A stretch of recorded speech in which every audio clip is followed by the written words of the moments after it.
With us, guys. Thank you.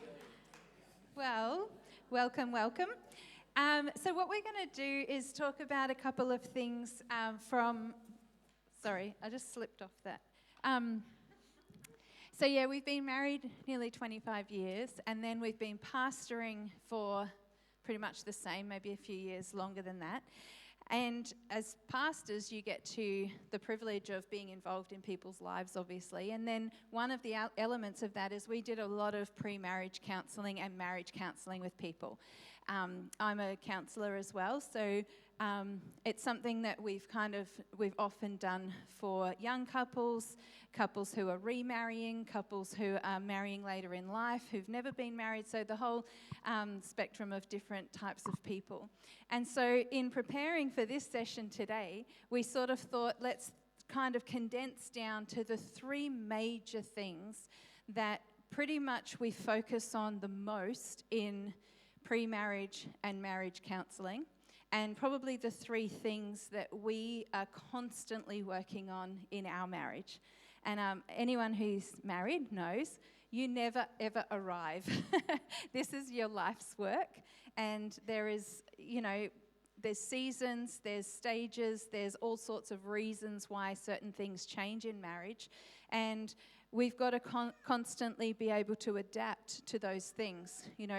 When you've got young children, it's a whole different ball game to when you've got teenagers, to when you're an empty nester, to when you're just married, to when you've been married for a long time. There's just constant change.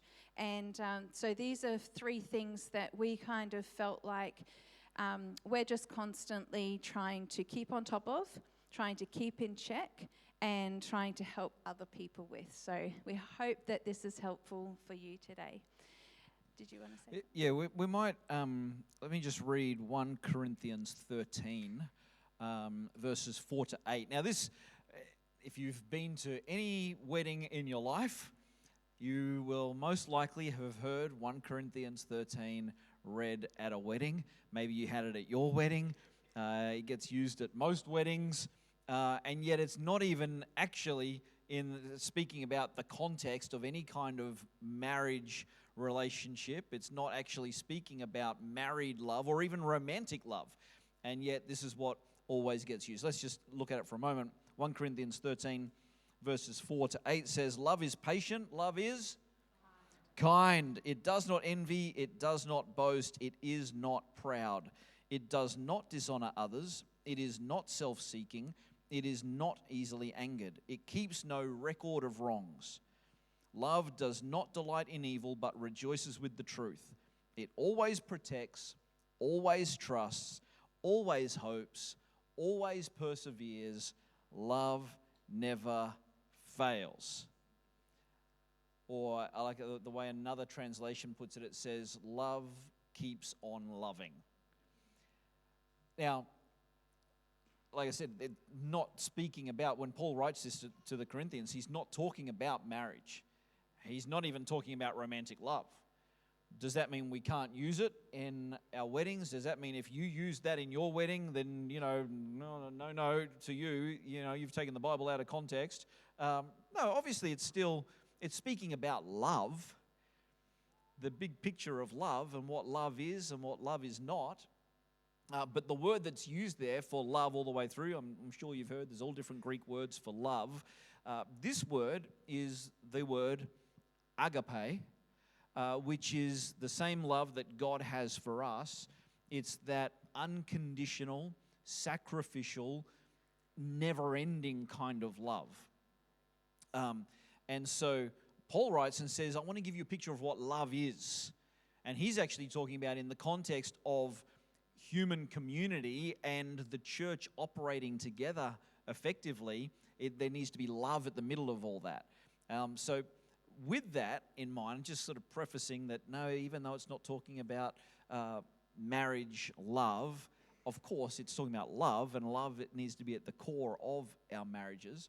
And so using that passage and kind of, we're going to put them together into three basic areas, like Alana was saying. That's sort of going to be the base point for it, and we're going to pull some things from there and categorize things together. So, one more thing I'll just quickly say before we go into it. Obviously, when we're talking about commitment, forgiveness, pressing on, loving, valuing, all of those things, we're excluding from that if it's abusive.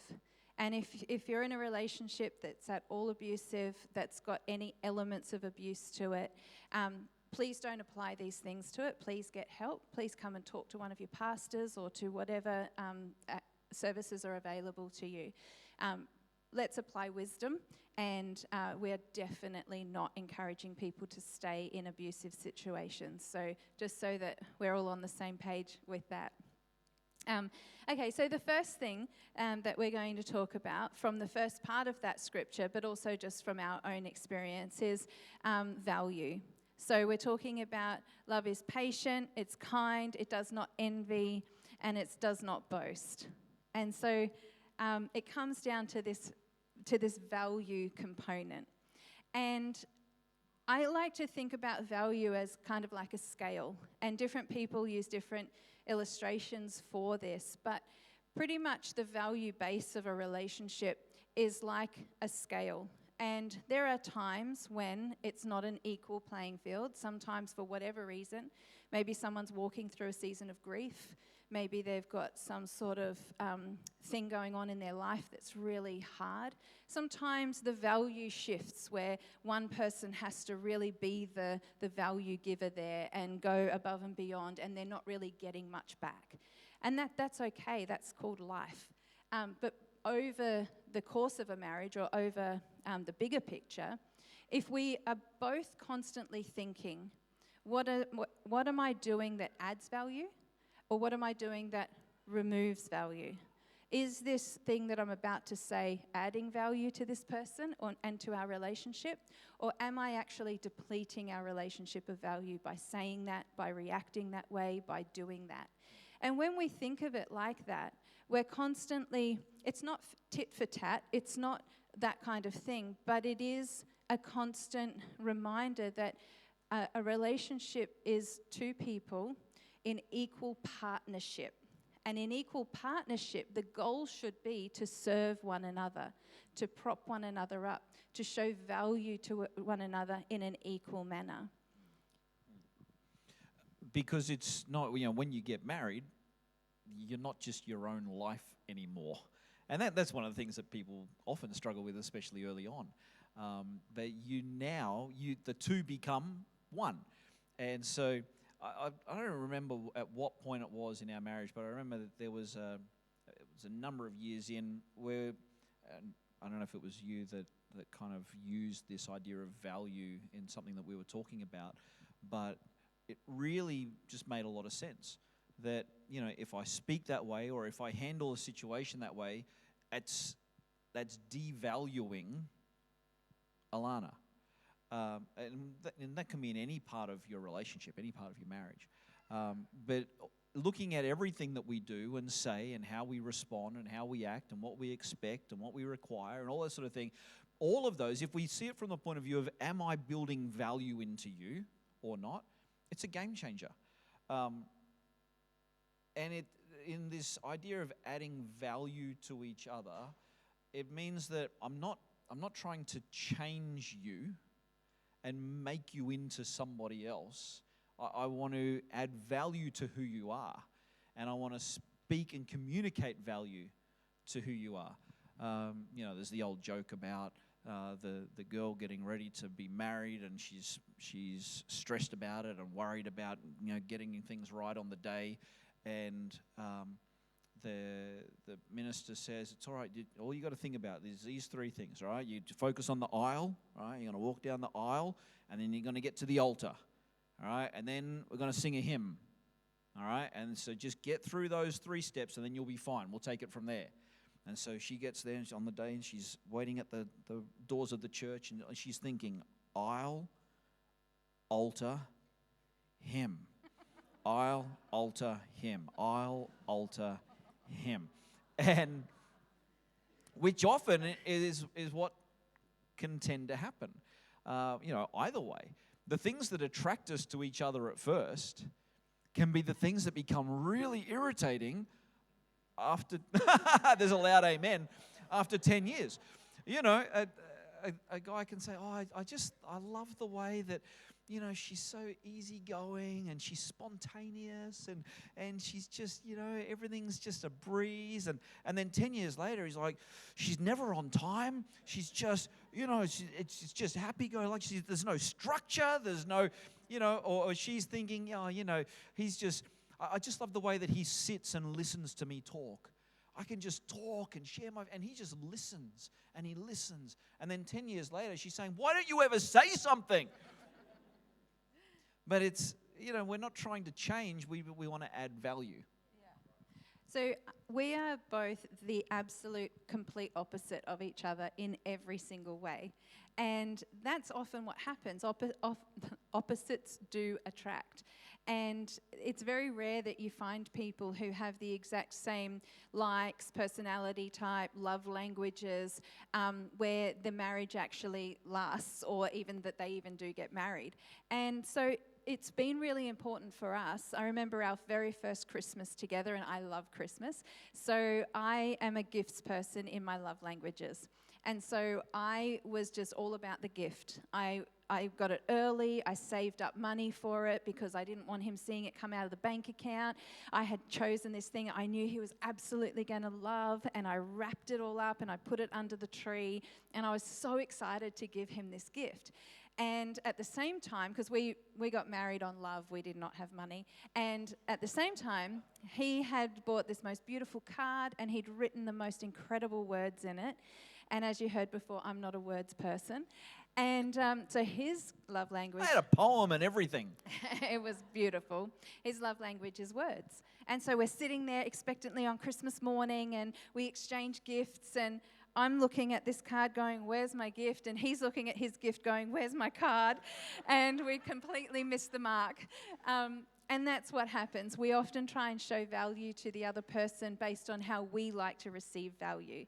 And so we've got to figure out how do you feel valued, and I need to then go out of my way, because it's hard. When that's not your natural bent, you've got to really discipline yourself and apply yourself to it, to doing what he wants, not how I want it done.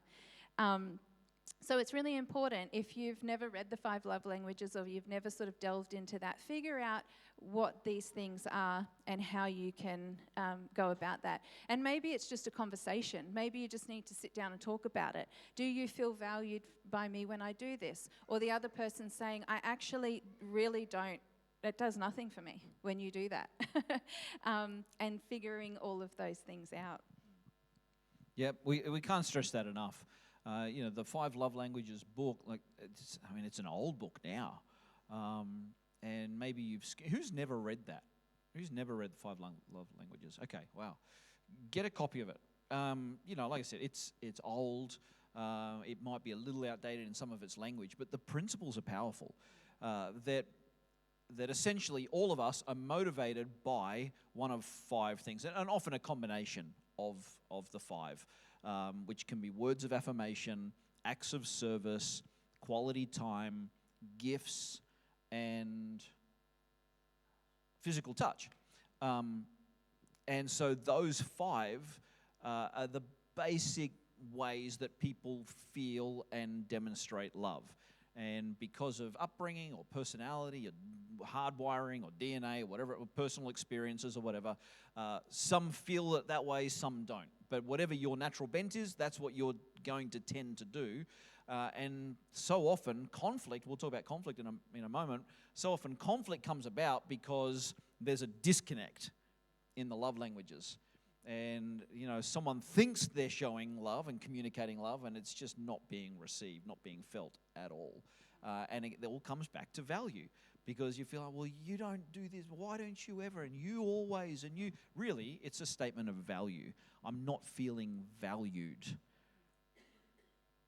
The other thing to that as well is you've got 2 types of people. There's extroverts and there's introverts. And again, opposites often attract. So Artie's an extrovert, I'm an introvert. And for many years, this was a tension point in our marriage because every single night, Artie would want people to come over. It was just party house after party house after party house. It was, let's go to this event, let's go to that event.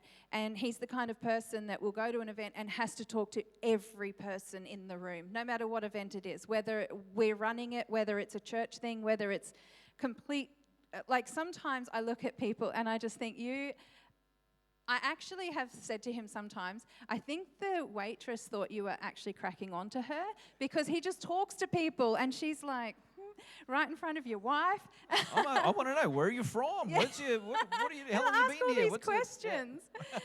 And then I'm an introvert. And so he will look at me and be like, what is wrong with you? Why don't you talk to every person here? Why are you just talking to that person for so long? But then we'll get in the car, and when we were pastoring a church, I could tell him exactly where these people were at, where their kids were at, their marriage was at, what was going on for them, what we needed to follow up with them. And then he would make every single person feel welcome, loved. He remembers names like no one else I know. And so together we have a great partnership if we use it as a partnership. But for a lot of times it rubbed against each other and we didn't have that understanding, and that value system just wasn't there. And so now I value the fact that he's like that, and he values the fact that I'm like I am. Yeah, we'd go to parties. I'd be so frustrated with Alana because I'm like, well, you're just sitting in the corner talking to one person. There's all these people to talk to. And I'm feeling like I feel like I should be here with you, but I want to go and talk to all these people. And then eventually she had to say, I'm completely fine. I don't mind if I just sit here by myself. Or we'd walk into a crowded room, and an extrovert's first response is to inject themselves into the room. An introvert's first response is to come into the room and just stop and observe and get the feel of, okay, what's going on and who's where, and I'm like, what are you doing? Like, come on, we gotta. And it was a genuinely a big tension point, but through a bit of communication and figuring out, you work out, okay, we can actually make this a win-win. It doesn't have to be a lose. Okay, so the next thing is the big one, and I'm sure all of you have heard many things on this before, but it's conflict. And this, we spend a lot of time in pre-marriage counselling teaching people how to do conflict, which sounds funny, but the truth is conflict is not bad, it's not unhealthy, as long as it's not all the time, and as long as it's not assaulting to the other person, or one person's not having to give in all the time. So there's not that imbalance there. So one person's not giving in to try and keep the peace or to try and be quiet. And sometimes that can happen if one person's really articulate, really able to speak out what they feel and what they think, and really able to talk about their feelings in a really deep way. That person usually will win, if that's the right word, and the other person will usually shrink back. That's not healthy conflict. And so we teach people how to have winning conflict where both people are heard, are felt, and feel valued. Because the truth is, you really can't avoid it. And so rather than trying to live your life avoiding it, go head on and try and do it as healthy as you possibly can. In our early days of marriage, again, like you've heard, everything about us is different. Our families are completely different. The way our families do conflict is completely different. It was just the way everything is handled was different. And so the way that you see conflict modeled is generally the way that you will tend to outwork that in your own life as your default reaction. Even if you've said, I will never do it like my parents did it, we always end up defaulting to what we were used to. And so in our early days, generally it would be I would upset Alana somehow, and so she'd be furious about something, or I've offended her, or I've said the wrong thing, or I've done the wrong thing, or I've forgotten something, or whatever it might have been. And so she would be feeling like if we stay in this conversation, I'm going to say something I regret. And I don't want to say the wrong thing, and I don't want to, that just makes things worse. So she would get up and she would say, I'm not talking about this, and she would leave, go to the bedroom and close the door. I'm like, hang on, this isn't done yet. We haven't finished talking about this. And so I'd just follow her, and I'm open the door, and like, no, where are you going? What are you doing? And she's like, get out of the bedroom. And it's like, but we got to talk about this. And it took us a while to figure out, we process things very differently. And so she communicated to me in that moment, please just give me a moment I just need to think through, and I want to simmer down, and I don't want to say something I don't want to say, and I need space. Just give me some space. In the same way that if Alana's much more articulate with her emotions than I am, in fact, sometimes I think I'm quite emotionally deficient. But if I have to try and describe and articulate how I'm feeling, I really struggle with that. And so she would, raise something. Like I said in the other session, she might say, we need to talk about something. And so she's been thinking this through. She's had time to prepare. And this is kind of new to me. And so, something would get brought up, and I don't know what to say. I'm thinking, and I'm processing, and I'm trying to figure out, and I don't want to say the wrong thing, and I'm trying to think, well, why did I do that, or why do I respond that way? And I'm trying to understand. I'm bad enough at understanding my emotions at the best of times. I'm trying to think this through, and so I would just sit there and be quiet. And then that would make things worse, because then Alana would be saying, what, is that it now? Like, is that the conversation's done now? Like, well, I don't know what to say. And so we would have this escalating conflict until we figured out, and I had to articulate to Alana and say, if I go quiet, so now what I would say, and it probably took 10 years to figure this out, where I would actually have to say, I'm not ignoring you, I'm thinking, and I'm just trying to process. But even just in saying that, it's a pressure release. It just diffuses. Because it's all about communicating clearly through conflict. Generally, in a moment of conflict, in the tension and in the whatever, all our communication skills go out the door. And so when we, away from the moment of the conflict, if we can communicate, this is why I respond the way I respond, and this is what's actually happening, then at the time, it's as simple as saying, I'm not ignoring you. I'm just thinking. Yeah, and I hope that this is bringing up things for you where you're not going to go home and say exactly the same things that we've just said, but you can think about your own personality, your own relationship, and maybe go, oh, that's why this is happening for us on a repeat. Maybe we need to actually sit down and talk about this and discover what's actually happening for each person. Because there's a few things with conflict that you need to know you in the conflict, how you respond, what's going on for you. You've got to understand the other person, what's happening for them.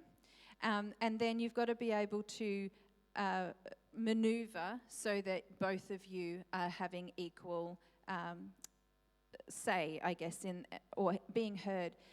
Because the other thing with conflict is it needs to be resolved. Healthy conflict is always resolved. So you're not leaving the door open to anything to fester, to grow, because that's what happens. If I half go through something with Artie and we feel like, okay, we just can't talk about this anymore, like I used to do, I'd walk away, I'd always come back because it has to have a resolve to it. So, and where it gets resolved is where both people feel heard, they feel understood. So it's not one person steamrolling and telling the other person how to feel, telling them how it's going to be, but both are feeling heard, both are feeling understood, and both are feeling respected. And then you can get a resolution, that's the right word, a resolution to the issue. Because there's a few things to that can happen. And all of us, if you've been married for any length of time, you may not have open wounds in your marriage that are constantly being scratched, or you might. But I think all of us would probably admit we've got some scars. We've got some battle wounds. There have been things that have been that have happened, that have taken place, where we just feel like that really hurt, and the wound has healed, the resolution has come, the forgiveness is there, but there's a scar there. And we have that. We think about things in our marriage that are scars, but those scars can become triggers. And so then what can happen is the slightest little thing can happen and one of us will feel triggered. And so sometimes what can seem like such a small thing, Artie might do or say something and my reaction is way bigger than what it would normally be for any other person, but it's triggered something in me from that scar. And so being mindful of that for each other and avoid each other's triggers. I know what triggers Artie. I know what's going to make him annoyed and angry and whatever. And so I don't do those things. It's pretty basic, isn't it? But also keeping in mind the triggers from the scars that perhaps are on your marriage or maybe from previous relationships. And that's where, again, it's really important to know you and to get yourself whole. So maybe you've got gaping wounds in your life from previous relationships, from your upbringing. I'd really encourage you to seek help for those things and get wholeness and healing for those things so that it's not constantly being projected onto your spouse and then they having to deal with that as well. The second part of this, in this scripture, it talks about love doesn't delight in evil. And that's a really interesting phrase, isn't it? A really interesting thought. But we were talking about this, and you know, in marriage, it's really easy sometimes to just let some things go, or maybe there's little compromises that get made. And often when we've done marriage counseling with people who have been married for a period of time, you can see that there's been a little compromise here, a little door open there, a little decision made here. And then it leads to something so much bigger. And so making sure that you're not leaving doors open where they shouldn't be. Maybe there's not that little bit of a flirtation at work. Maybe there's not that little bit of a crossing a boundary here, a little bit of a crossing over here. And maybe it's not a little thing. Maybe you've got things in your marriage that is literally wrong. Maybe there is another person. Maybe you're looking at pornography. Maybe you've allowed sin to come into your marriage in some ways. Those things will cause division, obviously, in your marriage, because it then goes on to talk about how we rejoice in truth. Rejoicing in truth. There's joy in truth. There's freedom in truth. There's wholeness and healing in truth. And so where there's truth, there's going to be a sense of trust, of complete love, of freedom. And because all of those things, they break down a relationship. Lack of trust, lack of joy, all of the things that we talked about before. But on the other side of that, there's freedom in truth. And so if there are things in your marriage that you know, okay, I've crossed a line there, either correct it or get some help or be honest, get healing, get forgiveness on those things. Because it's those little things that do create the bigger things that can cause absolute marriage breakdown. Yeah. Is it Song of Solomon that says it's the little foxes? It's just the little things. So you think, that's all right. Or maybe it is the big things. And that's where, like I spoke about in the other session, where this idea of courage comes in. There might need to be a really courageous conversation to say, hey, we need to talk about something. And then get the help that you need to put in place. We've spoken to couples who, they proudly say to us, we never have conflict. We've never had an argument. There's no conflict in our relationship. That's actually a bit of a warning sign, because it means either there is conflict, it's just never being resolved, or somebody, like Alana said, there's someone who is always giving in to the other one. So it seems like there's no conflict, or you've just got a really boring relationship. Um, um, conflict itself, there will be conflict, and conflict is going to take some courageous conversations, and not shying away from that. Rejoicing in the truth, and then when some of those things are dealt with, it builds a different sense of joy and contentment, and an increasing of the bond between the two of you as you work through things together and overcome things together. Yep. And then the last one is expectations. And it's funny when we sit with people who are about to get married, their expectations are very high. And we try not to be, we're not bringing negativity and killing their expectations, but it's really important with expectation that we communicate them very, very clearly. Unmet expectations is a huge killer of relationships, whether it's in marriage, whether it's at work, whether it's with friends. All of us have probably had unmet expectations that haven't been clearly communicated, and it has broken down a relationship. And so I love in this passage, I think it goes on to say, can you read that? It always protects, always trusts, always hopes, always perseveres. Love never fails, or love keeps on loving. I love the idea of perseverance, and we touched on it just then in conflict, but, persevering through things and having the expectations that meet reality of somebody.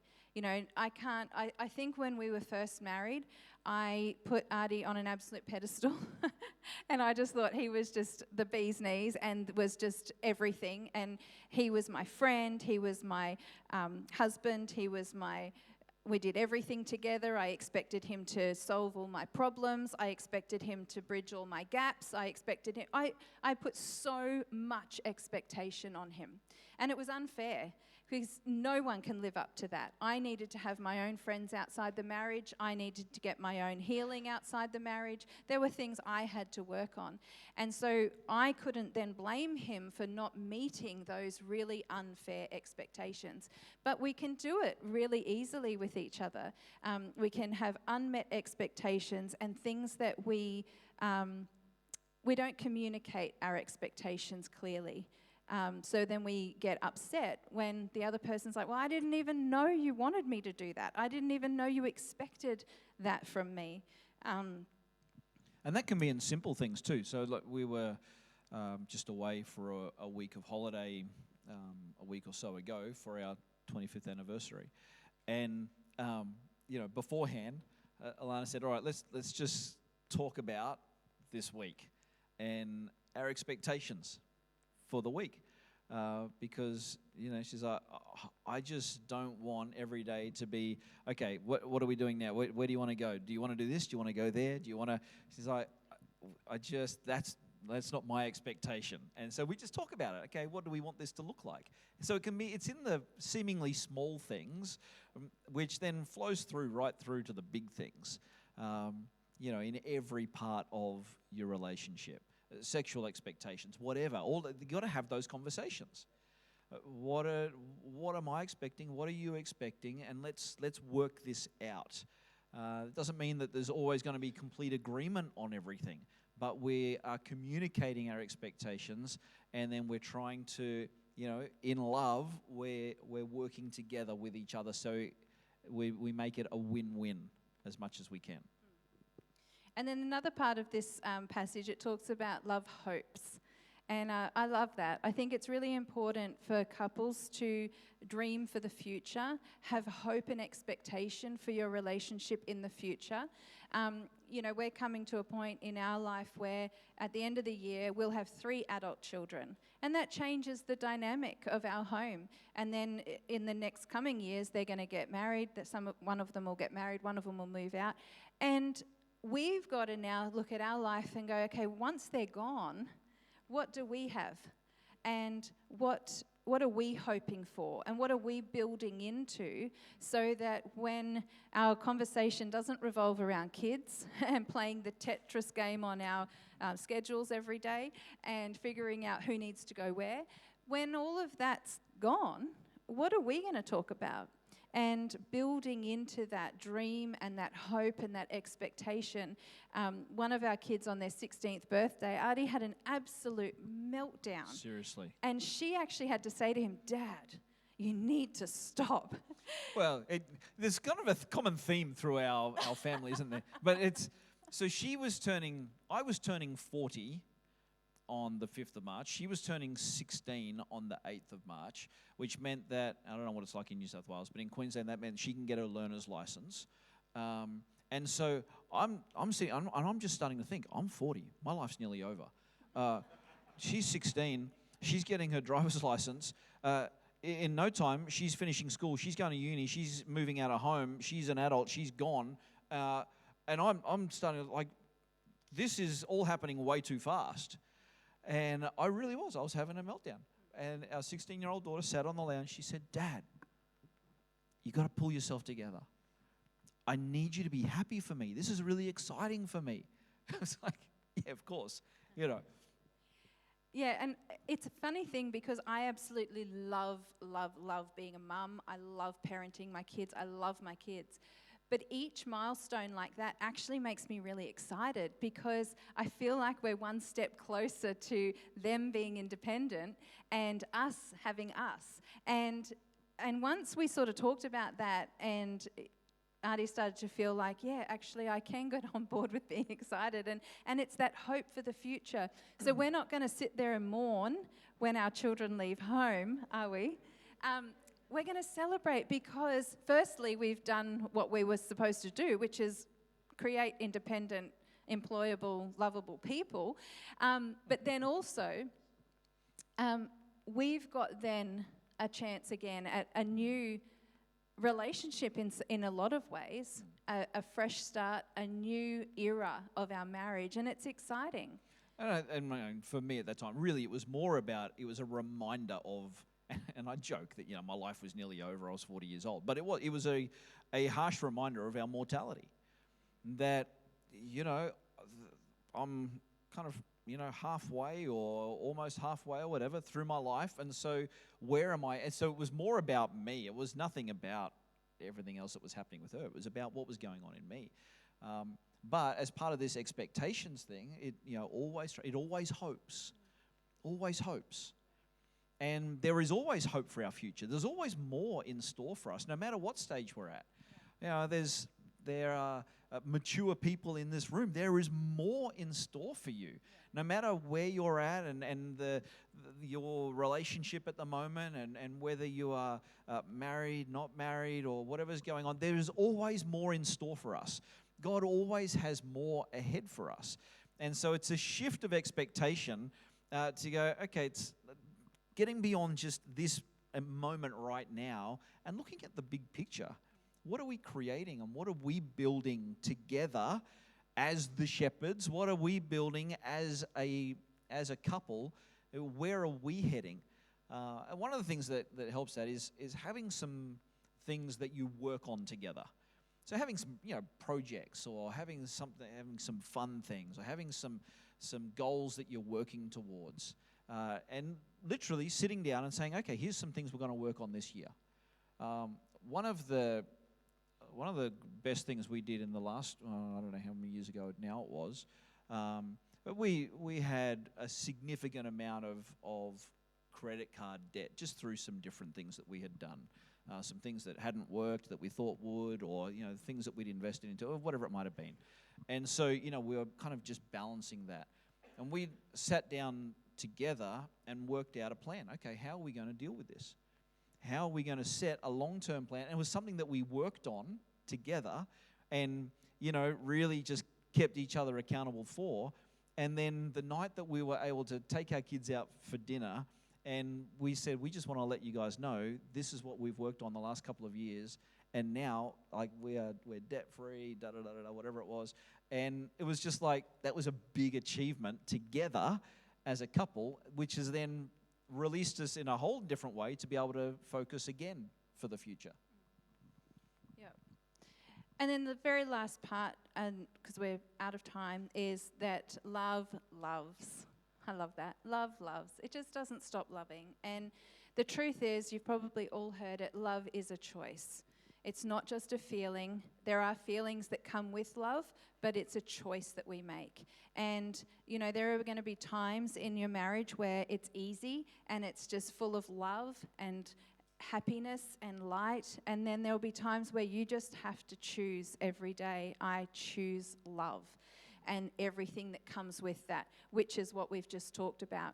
It's perseverance, it's forgiveness, it's hoping, it's all the things that they sound like such beautiful words until the rubber hits the road and you've actually got to put them into practice in really hard times.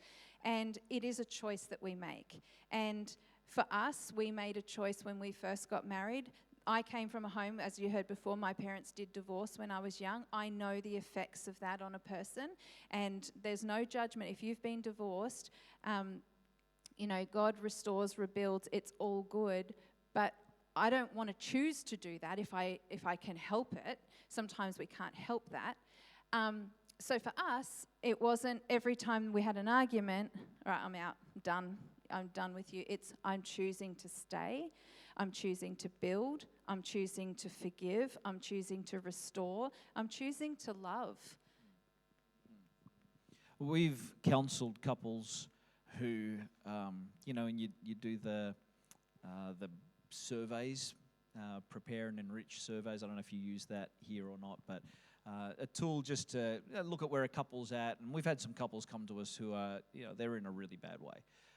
And the survey says, literally, sometimes the survey has said there is virtually no hope for this couple. If you are going to commit to a process of counselling them, you're committing to a long road. But our commitment is, our conviction is, if you could fall in love before, you can fall back in love again. If you fell in love with this person, you can find a way to fall in love with them again. And it might be a hard road.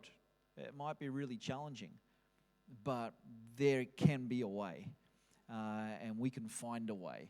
And we've seen some incredible restorations that have happened, where it's a miracle of God in a lot of ways, but it's also the couple doing the hard work. Yeah. So we're out of time. Okay. So that's just a few things we've learned in 25 years. I'm sure there's a whole lot of other things we could have talked about, but yeah. Thank you.